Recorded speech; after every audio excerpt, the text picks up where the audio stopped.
I have a real treat for you today. I am delighted to welcome Susan onto the podcast today to talk to you about her new book, The Visibility Factor. Susan is a coach, a podcast host, a former Fortune 500 IT director. She is also an executive coach, and she helps business leaders to play bigger, increase their visibility, and finally shine a light on their leadership strengths so that they can elevate their position in the workplace. She brings a depth of business knowledge to her coaching from her 25 plus years of leadership experience at Kraft Heinz. As the author and podcast host of The Visibility Factor, she is creating a visibility movement for leaders to show their value and be seen for their true talent. Susan is married with 3 children, and she lives in the Chicago area. Welcome, Susan. Oh, thank you. I'm so excited to have this conversation with you today. Oh, me too. Thank you. So tell us a bit more about any exciting projects that you're working on right now. Well, there's a lot going on in my world right now. I A lot of people are having me come speak to their employee resource groups or business resource groups and really talk about this topic because it's not something I think that gets talked about. It's almost like this unwritten rule. Sometimes people just assume you know what that means, bet. how to get visibility, how to do it for yourself. And it definitely was my own experience that I wasn't quite sure how to approach it. Yes. So I try to make it easy for people to understand how to do it in a way that's authentic for them. So I'm speaking a lot about that right now. And I'm in the midst of creating some programs to launch next year. And I just want to do more to help this message get out to people in a Yes. way that they can hear it and be able to do something with it. I think it's such a powerful message too. And so I'm so excited that you're doing that. I know that in spite of being accomplished, many of us still struggle with the courage to step into visibility. It's certainly been a huge struggle for me. And I think that when we're stuck in invisibility patterns, it's very hard to close that gap between the potential that we feel inside and what's actually happening for us in our life and our business and our careers. So I'm excited to have this conversation with you so that we can dig into this a bit more. Tell us a bit about how you felt about being visible when you were growing up. Well, I grew up at a time where I think girls were given messages like you need to be humble, you need to be quiet, you need to say things all the right way, and so I dealt with a lot of perfection. I dealt with a lot of imposter syndrome, but didn't totally realize that. I actually thought perfection was a good thing, and so I kind of wore my little crown of perfection with, a lot of pride. I'm like, I'm great at this, right? Without realizing how much pressure that was putting on me to be perfect, and that's not even possible, right? It's an illusion. It's not even attainable. But I think I operated in that way in trying to be the perfect, daughter, then, wife, mother, and of course, perfect employee, perfect person in the workplace. And so all of that messaging I got when I was young just continued to carry on, and until I started getting into coaching and understanding you don't have to be that way. I didn't realize I was wearing this mask of trying to be what everybody else thought I should be. And instead of just being myself, it takes so much energy, as I'm sure you know, that just to be someone else and to not be your authentic self is just it's tiring. It's really exhausting. And so the more I learned about it, and that visibility for me didn't have to be super challenging, that I could do things that were comfortable in my own style, the easier it became. But it was definitely it was a journey to get there and to understand that. And for the big aha moment of, I didn't realize I wasn't being visible. I think I thought I was. Oh, And so yes. when someone says, "Yeah, you're not really. No, you're not being as visible as you need to be." It's like, what are you talking about? There was just a moment of shock for a little while to go through, and But I'm so glad that person told me, and I'm so glad that I realized that that was happening, because I could have just been operating as I was, thinking I was doing enough, and then, one Mhm. day I just don't get anywhere. Right. Yeah. So would you say that that was like that particular conversation was the pivotal shift for you? You feel like Oh, yes. mhm, Yeah. 100%. Yeah. Yeah, Yeah. it's the first chapter in the book, because I feel like it's, a lot of people don't realize they're probably being invisible either. And so I Mhm. thought me sharing my story, which took me a while to be comfortable doing that. I wasn't super excited about that in the beginning, and thought, well, I don't know, is that story somebody needs to hear? And then I thought, you know what, they absolutely need to hear it, because they may be going through the same thing. So Absolutely. I share it in detail, and I think it's just the one that resonates with people the most, because they have had some form of that conversation with someone in their world, and they don't know what to do with that either, just like I didn't. Yeah. And it's even harder for those of us who haven't had that conversation, right? If no one has pointed that out to you, and you're Mhm. still trying to do your best and be perfect, and you are hiding in invisibility. Yeah, So this is why your book is so powerful, why this is such an important message. And it's a really important moment that we're in right now, I think.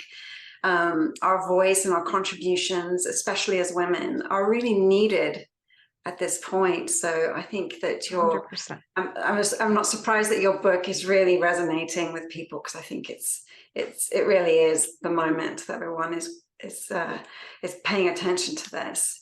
Yeah. So tell us a bit more about why you think visibility is important for someone to pay attention to. Well, I think we go along working every day and we're making assumptions. We assume that our peers know what we're doing. We assume our managers know what we're doing. Our team knows what we're doing, right? Because they're right around us. They must know. Not realizing that all of those people have a lot of other things going on too. And so if you're not talking about what you're doing and sharing that, then how is anyone going to know?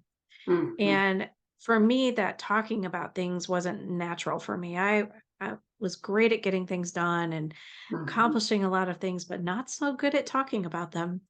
And Yeah. so, what I didn't realize until all of this happened for me was, if I'm not telling someone, how are they going to know?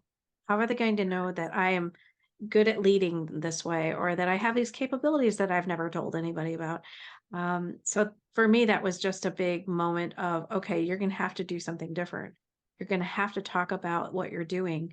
And so, I actually started by talking about my team and what my team was doing and how great they were doing at this project, or offering to help someone, until I got more comfortable doing it myself. And that just took some practice, right? I tell people it's just an experiment. Just try Mm, something, see if it mm, works. If it works, mhm. great. If it doesn't, try something else. Yeah. There's nothing permanent here that we have to live in permanence in any way. And so the more that you get comfortable with, I'm just experimenting, it Yes. just takes all the pressure away. Mhm, mhm. Yes. I love that. Absolutely. It's very freeing. Yes, for sure. Hmm. Just to start playing around in that space where you get to try new things and see what comes up for you. Yes. Yeah. So in terms of creating a process to help people take their first steps, what was most helpful for you to create this process that you've outlined in your book? I mean, some of it is my own experience. I actually spent some time observing other people for a while, Mm, because I thought, well, there must be something I'm missing here, right? So I started observing people in meetings and what they were doing, and I realized they're just offering to help. I realized they're sharing things about their team, and they're sharing things about themselves and what they could do to help. And I thought, well, that's not that hard. Why am I making this so hard? mm, So that was kind of my first aha moment for myself, that they're not doing anything crazy. Why can't you do that or adapt it into a way that feels comfortable for you? And so those are things I started with, and just reflecting a little bit about, what did visibility mean for me, and how was I expecting that to work, and did I need help from someone? And so as I went through that process for myself, I built it a little bit for my team, although unknowingly at that point. And then as I started writing the book, I thought, I'm going to sit down and really think about, what are the steps I do take people through as a client now, and that I used for my team and for myself. And that's where the RISE process was born from.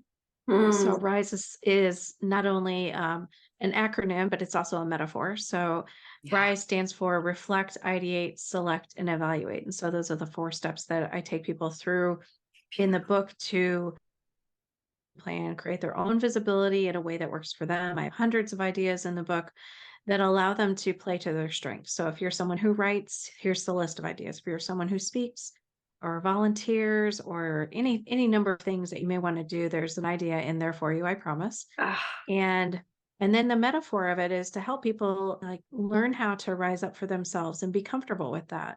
I think especially if you're an introvert or someone who's more shy, your natural inclination is to, stay in the background a bit because you don't want the spotlight on you. And that was definitely my part of my story too. mm. But this is taking actions in a way that work for introverts too, right? So it's not just for the extroverts in the room who are comfortable speaking up, it's for everybody to find something that works for them. Oh, I think that's so powerful because I think that that's, just like you said, playing to your strengths is so important especially when you're stepping into Hmm. something that you're uncomfortable with. So knowing that that there are options for you, even if you're shy or introverted, or, maybe speaking isn't your natural medium and writing is. I love that there's going Hmm. to be options for everyone in your book. That's really Hmm. powerful. Yes. Um, so would you say that there's a specific block or series of blocks that you've seen the most come up for people around invisibility before they get started on this process? Generally, I would say they have doubts in their head that they're good enough, that they're smart enough, that they Mm, know enough, mm, because there's a lot of other people around them that they're comparing themselves to. And so I yeah, think that's the natural place as imposter syndrome happens pretty easily for people. yeah. I think the other thing is what I just spoke about around introversion and being shy. I think that is the second place where I see some challenges. And sometimes that the other thing I guess I would share is that we've had some moment in our lives somewhere, and that moment was very pivotal, and Mm, maybe it didn't go well. And so now you relive that moment every time. So let's say you're the person who's going to get up and speak and you lose your voice or you start having a coughing attack or something happens and it didn't yes, go well at all the way you wanted yes. it to go. And so the next time you get up to speak, that that moment, that traumatic moment, even though it wasn't in the big scheme of things, not a huge thing, but for you, it's a big thing. Yeah. You will start to relive it again if you Mm, don't deal with it. So those are examples of where no one else in the room knows that this person's experiencing this, right? Because they look fine. yeah. They look like they have it all together, right? But in their head, they're like, oh my gosh, I have to speak now. Oh my gosh, what am I going to say? Oh my gosh, I have to come up with a question. And when you get into that mode, it's the whole fight or flight thing that Mm, happens for people. And yes. so you just kind of spin. You just cannot even come up with something brilliant in that moment. So what I tell people to do is plan for that to happen, even if it doesn't happen for you. And I hope it doesn't, but plan for it in case it does. And so come up with a list of questions or come up with a list of talking points or something that when you get your moment to jump in, you're ready. And Mm, if you don't need it and you do it on your own, great. But it's being prepared as opposed to just kind of winging it, which is what I used to do. mm, That didn't really work because in that moment I would panic and then I couldn't come up with anything. And then of course I'm invisible, right? I'm not saying anything. I'm not adding any value to the conversation. And so people make assumptions at that mm. moment. Absolutely. I relate to this so strongly. I definitely had this exact experience that you're talking about, choking on stage in front of people, my mind going completely blank. Mhm. Yeah, it's a horrible experience, and It working is through the that, worst. it's like, yeah, it does take work to overcome the trauma of that happening to Mhm, you. mhm. Yeah. Yes.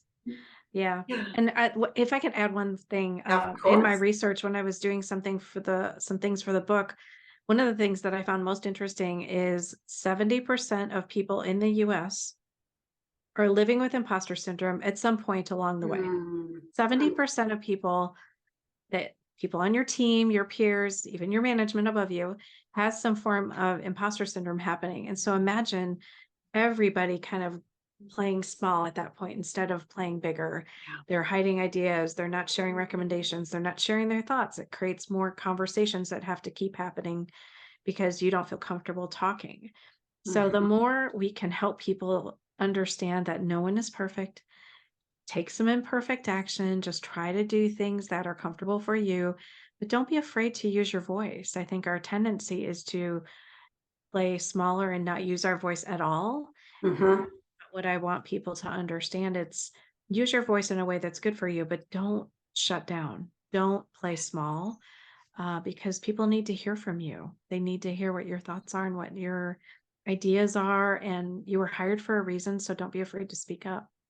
Ah, yes, yes, super important. I think that that's just so prevalent. Like you're saying, this sense of being exposed as not being good enough, or being almost being a fraud, an imposter. It's a terrifying fear, and to know that so many of us have experienced that at some point is really reassuring, actually. Yeah, Hmm. yeah. So I'm curious, Susan, how do you define success? I used to have a different definition of success back in corporate. I think I at that bet. time it was climbing the ladder as high as I could. It was probably Mhm. financial numbers in my head that I thought success looked like. I think now and over time, like I've had my business 6 years now, and my definition of success has changed over that time Mm, too, because it was, I'm trying to build a business, I'm trying to make it successful, I'm trying to do all the things. But I think, for this coming year, my definition of success is if I can do all the things I want to do to help all the people that I want to help, but still allows me time with the family in a bigger way. I yes. think that's the my old habits of corporate can creep in. And I had a little bit of workaholism and challenging times to get everything done. And I would just work, work, work to make it all happen. And I can Mhm. see some of that happening for me now because there's been a lot going on. I bet. And I want to do all the things. It's so cool to see that these opportunities are showing up. So I don't want to say no to things that would really help give me a platform to get the book out in front of more people and talk about this topic. So there is a balance. So I'm trying to really focus on how can I create the business in a way that works really well for me and my family Yeah. and not just try to do everything. Yes. I completely relate to that as well. I think that thank you for sharing, your sense of what makes success for you. Um, So I really sense the importance of your message, and I can really see how stepping into visibility really allows you to contribute your gifts to the world, and I can Mhm. see that in you, in your story, and I just can see the ripple effect of you publishing this book and getting your message out, and I'm so excited to support your message. Oh, Um, thanks. so before we wrap up, Susan, I was wondering if you have any last piece of advice for people listening today. Oh, wow. Yeah, there's so many things going through my Yeah, head I would I love bet to it's hard to share. Like pick I could one, right? talk for an hour. I bet. Yeah. So I think I'll just share a few quick, easy tips that I think people who are wanting to be more visible can take advantage of. One is to just, like I said, prepare a little bit, have some questions ready, have some talking points. Mm, Remember that every interaction you have is an opportunity for visibility. So mm, whether that's a one-on-one conversation, a meeting, and this also applies personally. I think the last chapter of my book is about my kids and talking about visibility with them and helping them understand why it's important. I don't want them to wait until they're, my age to be able to figure all this out. So we started talking about that for them. And I think that is something that I just realized over time. I thought I had it figured out at work. And then I realized when I was at home, you're not doing as much as you could be at home mm. to set an example for your kids. So that was a big aha moment for me. So I guess I would share with any parents, be aware of how you are setting the example for them in terms of visibility and that it's okay to use their voice and it's okay to try things and to make mistakes and to learn. I think we don't talk about that enough. We're trying to prevent our kids from making mistakes. That's Yes. how you learn and grow. That's how you move ahead in the world. So even though they're scary and sometimes they might be traumatizing, know that you're going to learn so much from that, and that it really helps you develop as a leader the more you do it. And then the last one is find a way. I call it creating a movie reel. Find a way to talk about what you're doing in front of your management or in front of people who are influencers in your organization that need to know what you're doing.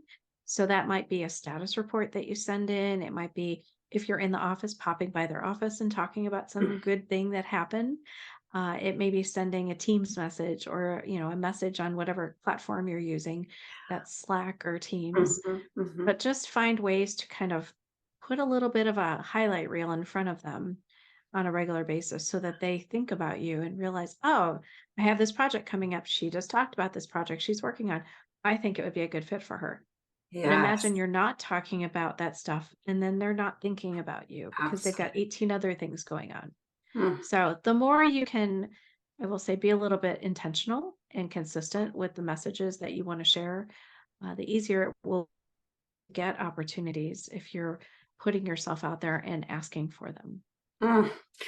Gosh, and that I think is so hard to do for especially those of us who are more reserved or introverted.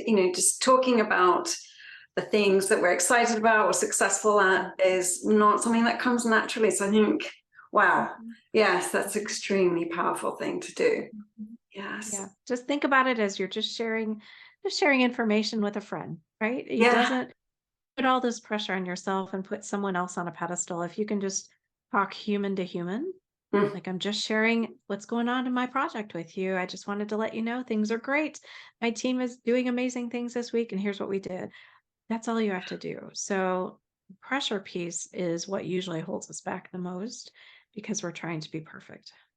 yes, that perfectionism, that desire to be perfect is really suffocating ultimately. Hmm. Really Yes. hard. Yeah. Yeah. Yeah. Yes. Well, thank you so much, Susan, for being here today. Can you let listeners know where we can find you online? Oh, sure. Yes, you can reach me on my website. So it's susanmbarber.com. And there's all kinds of information about the podcast, the book, the many, many blogs I have out there, and other resources. And then I'm on LinkedIn very, very much every week, every day, it seems like every hour some days. So feel free to connect with me on LinkedIn. I would love to, just share that you heard me on Natalie's show. And Yes. then, I can let her know that we're really connecting with people out there in the world because I know her show is doing great and I just really want to support you as well. Oh, thank you so much. That means so much to me. Thank you. Of course. Um, well, I look forward to connecting with you again, and I am sure people will be checking out your book and spreading the message alongside us. So I cannot wait to see what happens. Thank you, Thank Susan. you. Okay, thank you.